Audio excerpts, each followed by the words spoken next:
I entered the car like a bitch. I entered with my head. He just pushed me inside the car, saying, "I'm gonna kill you today." I was scared. My parents are very strict. They went to the police station, report the missing case. Only within few hours. Guy, what must I do with the child?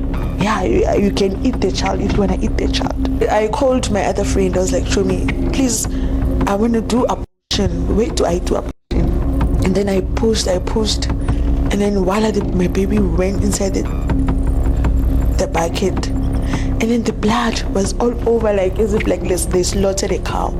Imagine I had to sleep with my baby in my room, my dead baby in my room, and then I had to go to school with my baby inside my bag, because if I was walking with a dead body, with a dead baby in my bag. Hi, my name is Philipine. I am 32 years old. I was born and raised in Pumalong, Tembisa. So yeah, Philipine is a person full of enthusiasm. She likes starting new things in life. You know, she's a talkative person, and I'm an actress. Not that actress, but I'm still learning on the, I'm still on the baby. I'm still crawling, but surely I'll be there. I think I was in grade 10, yeah. So there by CPF and Ranifield here in Kempton Park. We met, I think, on Saturday after school, because we were doing Saturday studies, yeah. So we met Saturday after school there by Kempton Park taxi rank. The guy, he's from a good family. I think in terms of the taxi associations, the father owns the taxis, those Zulu guys. So every time I was like, oh, I got a jackpot, because every time I go to school, free transport. When I come back, free transport. So I was like, okay, now everything is sorted. So when my mother gives me money, I just save it, because I know that I've got someone who would cover everything for me. But this guy, he was a loving guy. He was staying on Tembisa, somewhere there, Vusmu's side, yeah. And then I went there. I was still a virgin by that time. I was still young, And then when I get there, he was buying me all those nice things. I was like, oh, first round I went there, we chilled, everything was fine. And then the mother, he introduced me to the mother, said, this is my girlfriend. And I was like, yo, Muslana, I'm at home. This guy loves me. He even introduced me to the mother. Kanti, no, everything is scam. The mother scam, the guy is scam. The other day he said to me, okay, baby, I'm gonna drop you to school, and then you're gonna come using a taxi. I was like, okay, so you won't come pick me up today? He said, no, I won't come pick you up. And then high school vibe, there were those guys who were like, no, let's go, I'll walk you by the taxi, we'll go together, stuff like that. And while we were walking, me and my friend, he's a male friend, so he was holding my bag. So when we went to taxi rank, Kanti, the guy, my boyfriend, came with another guy's car, his friend's car. Yeah, sorry about that. So he was driving a BM325. I didn't know that it was him, because I know him driving those ventures, his father's car, van. He called me. By the time we were using Mexit, he started saying, hi baby, where are you? Saying, no, I'm walking to taxi rank. I was honest. And then he said to me, okay, who are you with? I was like, I told him that I'm alone, because I don't take my friend, my male guy is my boyfriend, because he's my friend. I was like, I'm alone. He said, and then he laughed, said, oh, you're lying to me. You're with the guy. You are with the guy. When you're always telling me stories. Which stories? What are you talking about? Only to find out he just tapped me by my shoulder. When I turned, it was him. And then he gave me a very big clap on my face, calling me that I'm a bitch. Those high school kids were like, yeah, I'm shy, it's fair. Instead of me going to the car, like when you enter the car, you must enter the car like a lady. I entered the car like I entered with my head. He just pushed me inside the car, say, I sleep around. I was like, how can I? No, I don't sleep around. I love you. You're the only guy that I love. I'm still a virgin. Yeah, you're still a virgin. You're lying. Yeah, when it's like you're full of shit. When I'm gonna kill you today. I was scared. It was 3:30. 3:30, and then we drove to his place until 6 o'clock. My mother called me, and then he took my phone, removed the SIM card. Yeah, it's from today. You're not gonna go to your parents' house. Yeah, we're going to KZN. In I'm gonna, when it's either me or you gonna die because you are playing with my heart. I was like, what did I do? On that night, he forced me. He wanted me to have sex with him. I told that guy, I'm not ready. Yeah, you're not ready. I wanna feel whether it's the guy that you were with. Maybe he did something by the toilet at school. I was like, no, I'm not. I won't do such thing. He forced me. I mean, like, we had sex, and imagine when you're still a virgin, how painful is that thing? So he just forced everything hard, say, yeah, I know you are my wife, and now I can trust you that no one tasted this, it's only me. Mind you, my parents are still looking for me. He broke the phone, he took out the SIM and threw it away.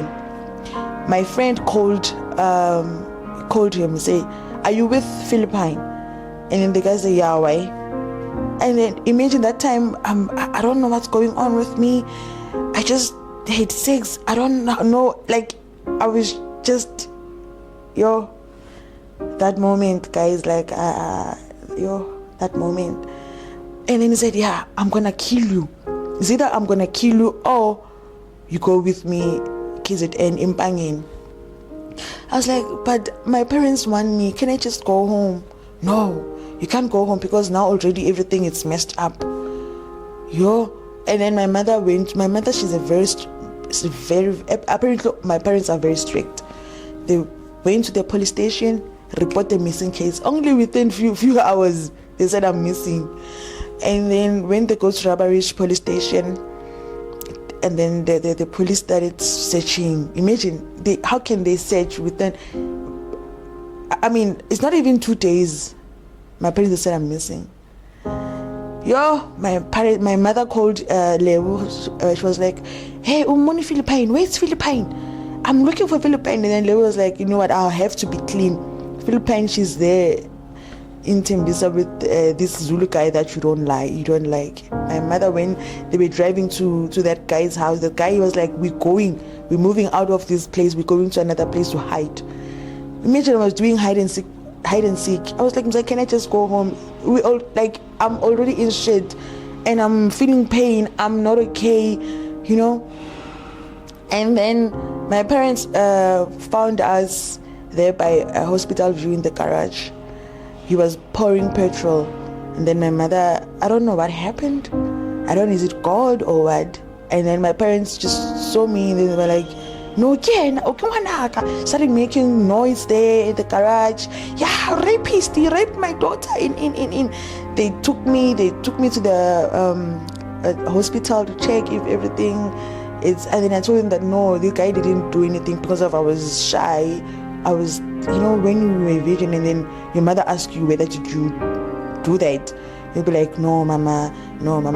And then I was like, no, I'm fine. Well, sure, this guy didn't sleep with you. And then I was like, yeah. Then they took me home. My mother, she was shouting at me. I told you, I don't want this Zulu guy here. I can't Zulu. Oh, Ligeza, they call them Mageza. These taxi drivers, they call them Mageza. I can't mad this guy. And then I told my mom that, Mom, I'm sorry. I was so scared, and I was grounded for a month at home. My father took me to school, waited for me until it's school out, and then I had to go. He picked me up, and then we go home. Only to find out that I was pregnant with Umtanaga, this taxi driver. Because normally when I'm on my period, I'm this careless person. You will see blood there. When I stand up, you'll see stains. So my mother was like, it's been a month now, I don't see blood, and I don't see on your calendar that you circled that this day and this day. What's going on? I had to take a pen and just circle. On my tummy, the baby it's growing. My baby was growing. And then I called him. I was like, guy, Pella, I think I'm pregnant. Yeah, Vele, you're gonna be pregnant until you sleep around. I was like, you're the only guy that I slept with. How could you say that I sleep around when I have your blood in my tummy? Yeah, when it's fair. When I went to his place, that's where I found the wife in the room with the child. I mean, he had a family, 2 kids and the wife. When I entered there, he was like, okay, this guy. And then when apparently I'm the girlfriend and I'm pregnant. It became a war. War. The guy was like, hi, Wena, just get, he chased me like a dog. Yeah, Pumalana, even the mother that I used to take my pocket money and buy her gift, the mother, she turned her back against me also. Yeah, fuck off, Puma Wena, imagine, I'm pregnant.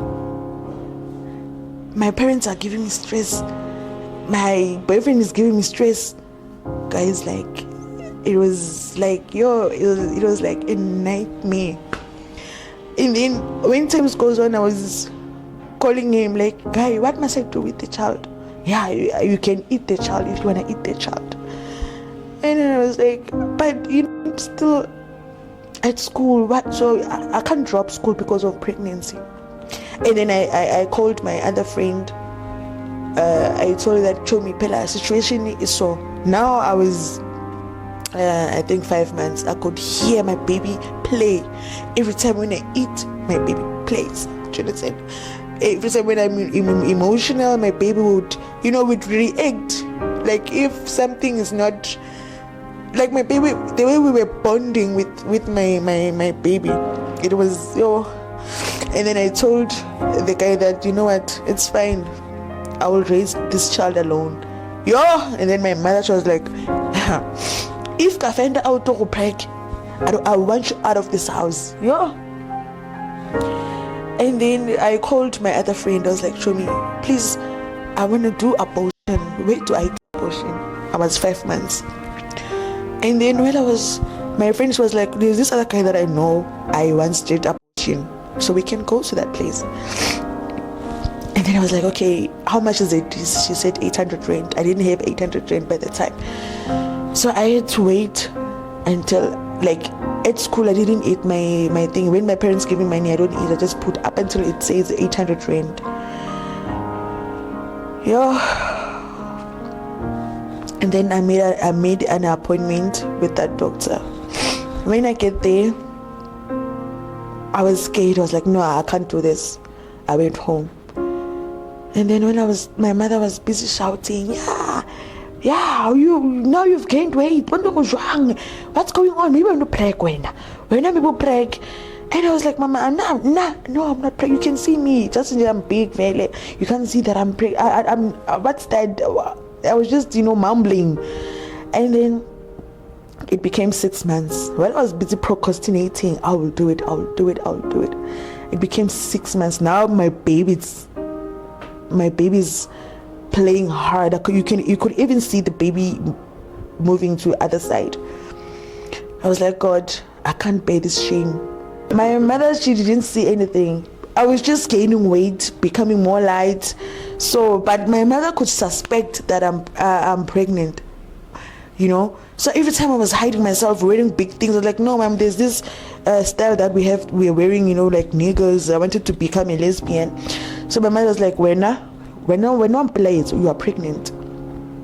And then it was 6 months. I was busy procrastinating that, okay, I'll do it next week. I ended up, I was like, no, fuck, I'm doing this, because at home there's no peace. My boyfriend is telling me stories like, what am I living in this earth for? Because everything that I do, it's people, they just judge me, say, yeah, Vele, we're not also. And then my friend took me to that doctor. When I went there, it was so scary. the doctor gave me a pill to put under my tongue, and then the other pills they put down there. So it was like after 4 hours you're gonna feel cold.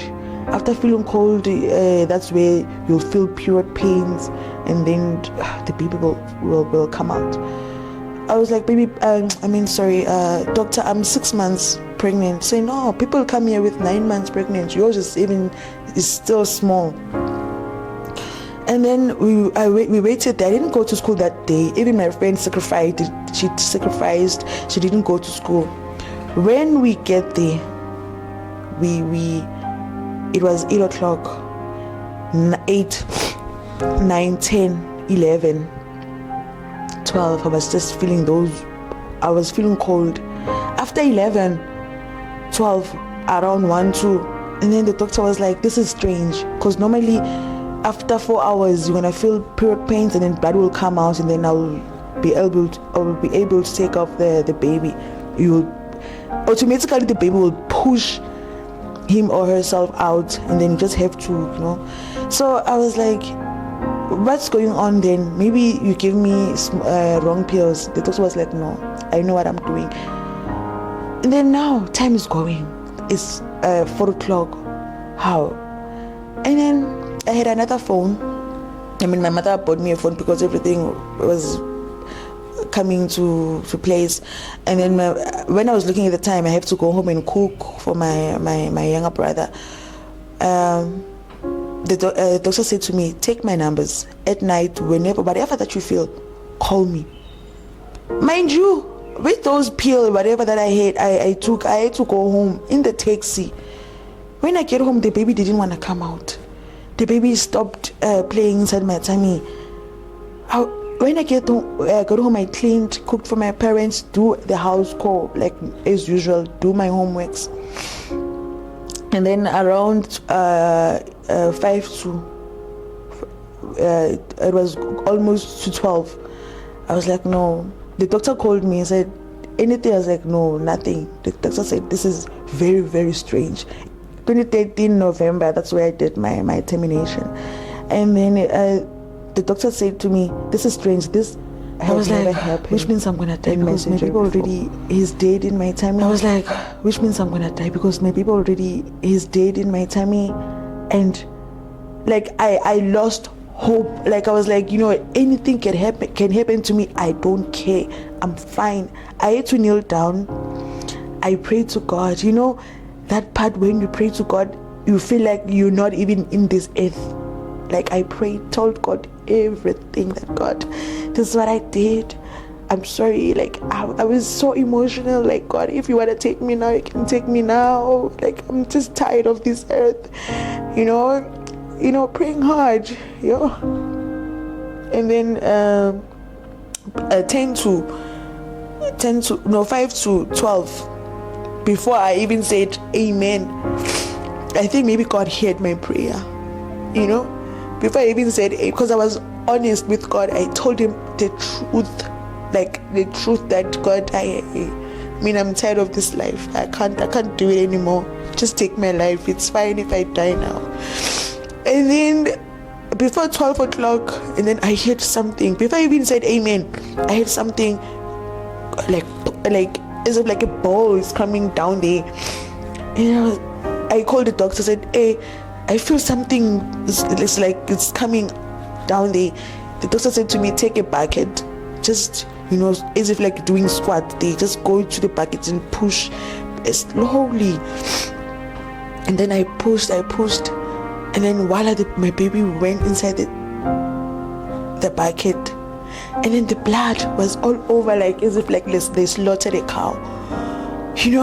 After that baby went inside after that termination that I did, I didn't even pray back to God. I was stressed, confused, because blood, the baby there.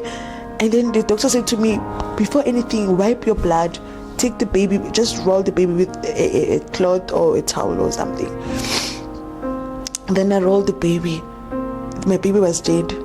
And then I felt I felt relieved. I don't know whether is it relieved or maybe I feel like something that was heavy on me, it's gone, you know.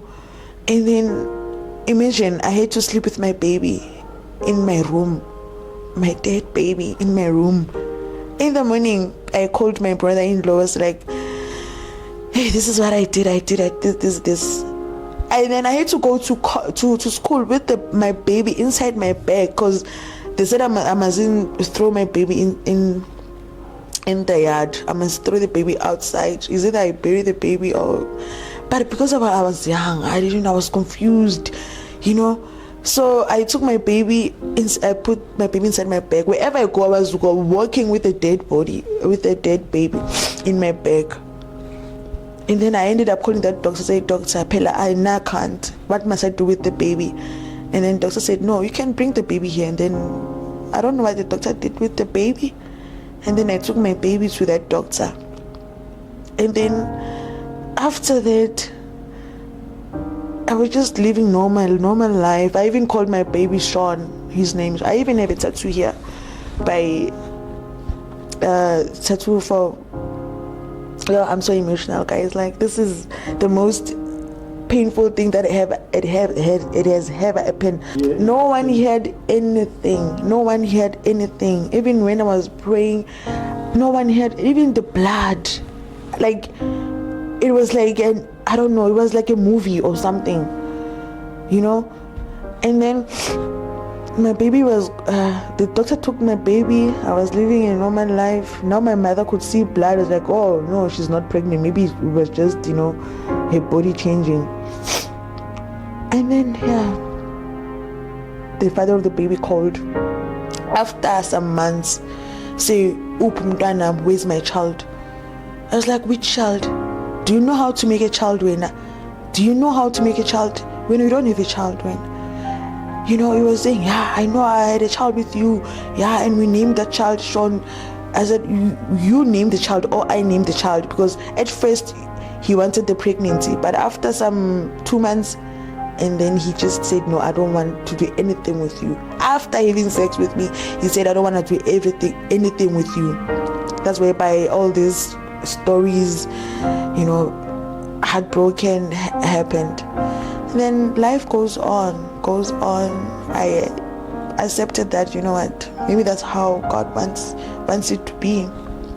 I gave up on life.